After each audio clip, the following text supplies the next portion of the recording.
அனைவருக்கும் வணக்கம். இன்னைக்கான ஆன்மீக பதிவில் நம்ம பார்க்க போகிற ரொம்ப முக்கியமான ஒரு பரபரப்பான தகவல் என்ன அப்படின்னு பார்த்தீங்கன்னா, முருகப்பெருமான் தமிழ் கடவுள் அப்படின்னு அழைக்கக்கூடிய முருகப்பெருமானுக்கு எண்ணற்ற நாமங்கள் இருக்கிறதுங்க. ஒவ்வொரு நாமங்களும் பார்த்தீங்க அப்படின்னா ஒவ்வொரு வல்லமைகளை பெற்றிருக்கக்கூடிய வகையில் அமைய பெற்றிருக்கிறது அப்படின்னு சொல்லலாம். ஒவ்வொரு பெயரும் எப்படி முருகப்பெருமானுக்கு அதீத சிறப்புகளை சேர்க்குகிறதோ அதே மாதிரி முருகப்பெருமான் வீற்றிருக்கக்கூடிய திருத்தலங்களும் பார்த்தீங்க அப்படின்னா ஒவ்வொரு விஷயத்திலையும் ஒவ்வொரு மகத்துவத்தை சிறப்புகளை கொண்டிருக்கிறது அப்படின்னு சொல்லலாங்க. உலகெங்கிலும் பார்த்தீங்க அப்படின்னா முருகப்பெருமானுக்கு ஆலயங்கள் இருக்கிறது அப்படின்னு சொல்லலாம். அது மட்டும் இல்லாமல் உலகெங்கிலும் ஆலயங்கள்ல இருந்தாலும் குறிப்பிட்ட ஒரு 6 ஆலயங்கள் சிறப்புக்குரியது. அதுதாங்க முருகப்பெருமானினுடைய அறுபடை வீடுகள். இந்த அறுபடை வீடுகள் அப்படிங்கிறது ரொம்ப முக்கியமான ஒரு திருத்தலமாக பார்க்கப்பட்டு வருகிறது. அதில் ஒன்று அப்படின்னு சொன்னால் திருச்செந்தூர் அப்படின்னு சொல்லலாம். முருகப்பெருமானினுடைய 2வது படை வீடாக திகழ்வது தான் திருச்செந்தூர் சுவாமி சுப்பிரமணிய ஆலயம். இதற்கு அப்படின்னு ஒரு தனி சிறப்பு இருக்குது அப்படின்னு சொன்னால், இதில் பார்த்தீங்கன்னா கடல் சார்ந்த ஒரு திருத்தலங்க. பெரும்பாலும் முருகப்பெருமானினுடைய ஆலயங்கள் பார்த்தீங்கன்னா குன்றின் மேலே தான் இருக்கும் அப்படின்னு சொல்லலாம். அதற்காகவே பார்த்தீங்கன்னா ஒரு பழமொழியும் சொல்வதுண்டு. குன்றிருக்கும் இடமெல்லாம் குமரன் வீற்றிருப்பார் அப்படின்ற ஒரு பழமொழிக்கு ஏற்றவாறு எங்கெல்லாம் மலை பிரதேசங்கள் இருக்கிறதோ அங்கெல்லாம் நிச்சயம் பார்த்தீங்க அப்படின்னா முருகப்பெருமானினுடைய திருத்தலம் கண்டிப்பாக இருக்கும். இல்லாமல் இருக்க போவதற்கு வாய்ப்பே கிடையாது. ஆனால் எந்த ஒரு இடத்துலையுமே இல்லாத வகையில் பார்த்தீங்க அப்படின்னா கடல் சார்ந்த இடத்துல இருக்கக்கூடிய மிகவும் பிரசித்தி பெற்ற முருகத்தலங்களில் ஒன்றாக 2வது படை வீடாக விளங்குவது அப்படின்னு சொன்னால் திருச்செந்தூர் முருகப்பெருமான் ஆலயம் அப்படின்னு சொல்லலாம். அந்த ஆலயத்தில் நடந்த வரலாறு காணாத ஒரு அதிசயத்தை தான் நாம் இன்னைக்கு வீடியோ காட்சியாக பார்க்கிறதோடு மட்டும் இல்லாமல் அது குறித்த பல்வேறு சுவாரஸ்யமான தகவல்களையும் தொடர்ந்து பார்க்க போகிறோம் அப்படின்னே கூட சொல்லலாங்க. ஸோ இந்த பதிவு உங்களுக்கு மிக பயனுள்ள விகிதத்தில் இருக்கும். வீடியோ ஸ்கிப் பண்ணாம கடைசி வரைக்கும் பாருங்க. வீடியோக்குள்ளே போகிறதுக்கு முன்னாடி இது வரைக்கும் நீங்கள் நம்ம சேனலை சப்ஸ்கிரைப் பண்ணலை அப்படின்னா உடனே சப்ஸ்கிரைப் பண்ணிக்கோங்க. அப்படியே பக்கத்தில் இருக்கக்கூடிய நோட்டிஃபிகேஷனுக்கான பெல் பட்டனையும் ப்ரெஸ் பண்ணிக்கோங்க. சரி நேயர்களே, வாங்க வீடியோக்குள்ளே போகலாம். முருகனினுடைய அறுபடை வீடுகளில் 2வது படை வீடாக தூத்துக்குடி மாவட்டம் திருச்செந்தூர் சுப்பிரமணிய சுவாமி கோவில் இருக்குங்க. இந்த கோவிலுக்கு தினமும் பார்த்தீங்க அப்படின்னா ஆயிரக்கணக்கான பக்தர்கள் சுவாமி தரிசனம் செய்து வந்துட்டுருக்காங்க. கோவிலுக்கு வரக்கூடிய பக்தர்கள் கடலில் புனித நீராடி விட்டு செல்வதை விளக்கமாகவே கொண்டிருக்காங்க. இதற்கிடையில் திருச்செந்தூர் சுப்பிரமணிய சுவாமி கோவிலுக்கும் ஐயா வைகுண்டர் அவதார பதிக்கும் இடைப்பட்ட பகுதியில் கடல் அவ்வப்போது வாங்கிறதும் பின் இயல்பு நிலைக்கு திரும்புவதும் நடந்து வந்துட்டு இருக்க ஒரு விஷயம்தான். இந்த நிலையில திருச்செந்தூர் சுப்பிரமணிய சுவாமி கோவில் முன்பு இருக்கக்கூடிய கடல் பார்த்தீங்க அப்படின்னா திடீரென பல அடி தூரத்திற்கு உள்வாங்கியிருந்தது. இதனால கடலுக்குள் இருக்கக்கூடிய பாசி படைந்த பாறைகள் கடல் வாழ் உயிரினங்கள் வெளியே தென்பட்டிருந்தது. அவற்றை பக்தர்கள் தங்களது செல்போன்ல புகைப்படமும் எடுத்து மகிழ்ந்தாங்க அப்படின்னு கூட சொல்லலாம். இப்படி இருக்கக்கூடிய ஒரு சூழ்நிலையில பார்த்தீங்க அப்படின்னா திடீரென்று மழை பெய்ய ஆரம்பித்த அந்த காட்சி அப்படிங்கிறது மிகப்பெரிய அளவில் பக்தர்களை கவரக்கூடிய வகையில் அமைய பெற்றிருக்கிறது அப்படின்னு கூட சொல்லலாங்க. ஏன்னா பெரும்பாலும் திருச்செந்தூர் சுப்பிரமணிய ஆலயத்தில் பார்த்தீங்க அப்படின்னா மழை பெய்வது அப்படிங்கிறது ஒரு அதிசயமாக பார்க்கப்படுது. பெரும்பாலும் அங்கே மழை பெய்யறது கிடையாது அப்படின்னு கூட சொல்லலாம்.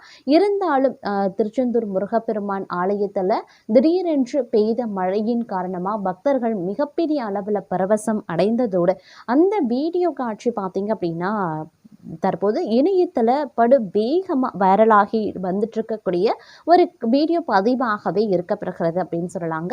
தங்களுடைய பார்வைக்கு அந்த வீடியோ காட்சி நீங்கள் பார்த்துட்டு இருக்கக்கூடிய இந்த அற்புதமான வீடியோ தொகுப்பு அப்படிங்கிறத பார்க்கும் பொழுது இன்று சற்று முன் பார்க்கும் பொழுது திருச்செந்தூர் முருகப்பெருமான் ஆலயத்தில் மழை கொட்டி தீர்க்கக்கூடிய ஒரு அதிசயமான காட்சி. இந்த மழை நீர் பார்த்தீங்க அப்படின்னா பெரும்பாலும் இந்த திருத்தலத்தில் மழையோ வெள்ளமோ ஏற்படுவதற்கு வாய்ப்பு கிடையாது. இதுவரைக்கும் அந்த மாதிரியான எந்த ஒரு நிலவரமும் இல்லை அப்படின்னு கூட சொல்லலாம்.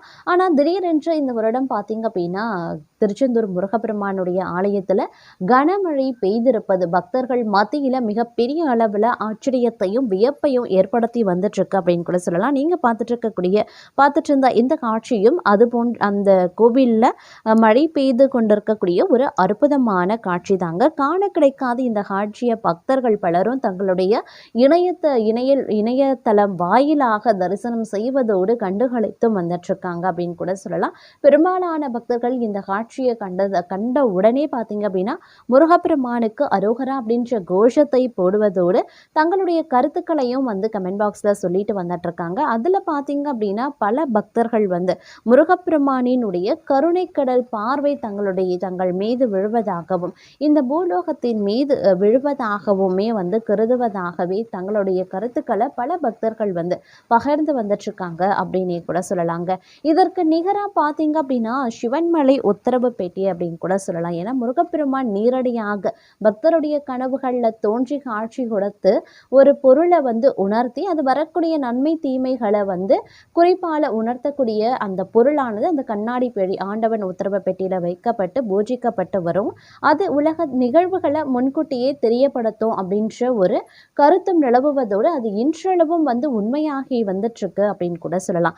இந்த கலியுகத்திலையும் பார்த்தீங்க அப்படின்னா முருகப்பெருமான் பக்தர்களுடைய கனவுகளில் நேரடியாக காட்சி தருவது அப்படிங்கிறது மிகப்பெரிய ஒரு விஷயமா பார்க்கப்பட்டு வருகிறது அப்படின்னு சொல்லலாம். இதன் காரணமாகவே கலியுக கடவுள் முருகப்பெருமான் அப்படின்று அழைக்கப்படுவதோடு மட்டும் இல்லாமல் முருகப்பெருமானுக்கு ஆங்காங்கே பார்த்தீங்க அப்படின்னா கோவில்கள் எழுப்பப்பட்டு பக்தர்களுடைய வருகையும் அதிகரிக்கிறதோடு மட்டும் இல்லாமல் அவருக்கான பக்தர்களுடைய எண்ணிக்கை பார்த்தீங்க அப்படின்னா நாளுக்கு நாள் அதிகரித்து கொண்டே வருகிறது அப்படின்னு சொல்லலாம்.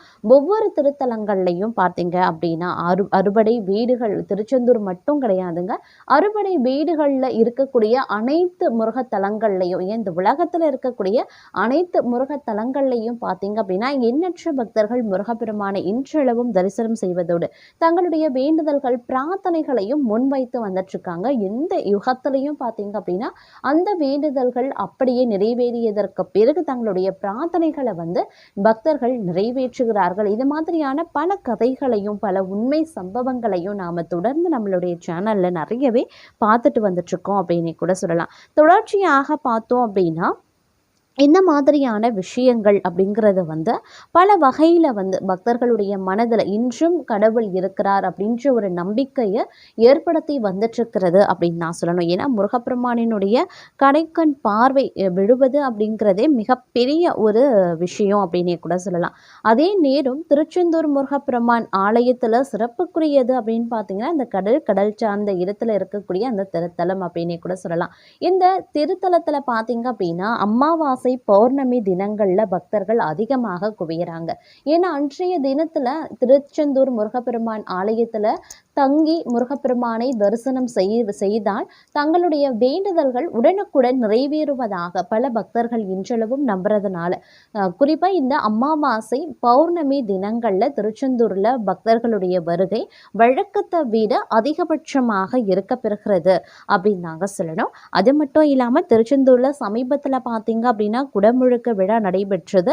16 வருடத்திற்கு பிறகு நடைபெற்ற இந்த குடமுழுக்கு விழாவில் பார்த்தீங்கன்னா 10 லட்சத்திற்கும் அதிகமான பக்தர்கள் கலந்து கொண்டதாக ஒரு செய்தியும் வெளிவந்தது அப்படின்னு கூட சொல்லலாம். 36 வருடமாக திறக்கப்படாத வாசல் மேற்கு வாசல் திறக்கப்பட்ட விஷயமும் பல பக்தர்கள் மத்தியில் மிகப்பெரிய அளவில் ஒரு நன்மையை ஏற்படுத்தக்கூடிய வகையில் அமைய பெற்றிருந்தது அப்படின்னு கூட சொல்லலாம். இவ்வாறு பார்த்தீங்க அப்படின்னா திருச்செந்தூர் திருத்தலமாகட்டும் திருச்செந்தூரில் நடக்கக்கூடிய பல சுவாரஸ்யமான நிகழ்வுகளாகட்டும் நம்மளை வியப்படைய வைத்திருக்கிறது அப்படின்னு தான் சொல்லணும். அது மட்டும் இல்லாமல் சமீப காலமாக பார்த்தீங்க அப்படின்னா கடல் உள்வாங்குவதும் மீண்டும் பழைய இயல்பு நிலைக்கு திரும்புவதுமாக பார்த்தீங்க அப்படின்னா உருவாகிட்டு இருக்கிற அதாவது சுனாமி வந்த காலத்தில் கூட திருச்செந்தூர் கடல் கொந்தளிப்பு ஏற்படுத்தாமல் எந்த ஒரு அலையும் வந்து பக்தர்களையோ மக்களையோ அங்க இருக்கக்கூடிய மக்களையோ வந்து தாக்காம இருந்ததே வந்து பெரிய அதிசயமா பார்க்கப்பட்டது.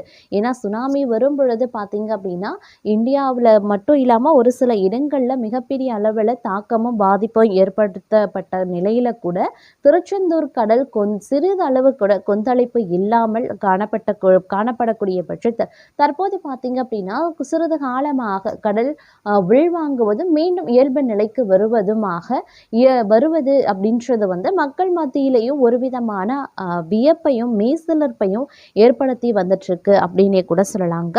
அது மட்டும் இல்லாம திருச்செந்தூர் முருகப்பெருமான் ஆலயத்துல லட்சக்கணக்கான பக்தர்கள் தரிசனம் மேற்கொள்வதோடு தங்களுடைய பிரார்த்தனைகள் உடனுக்குடன் நிறைவேறுவதாக ஒரு கருத்தும் பலரால சொல்லப்பட்டு வருவதும் குறிப்பிடத்தக்க ஒரு விஷயம் அப்படின்னு கூட சொல்லலாம்.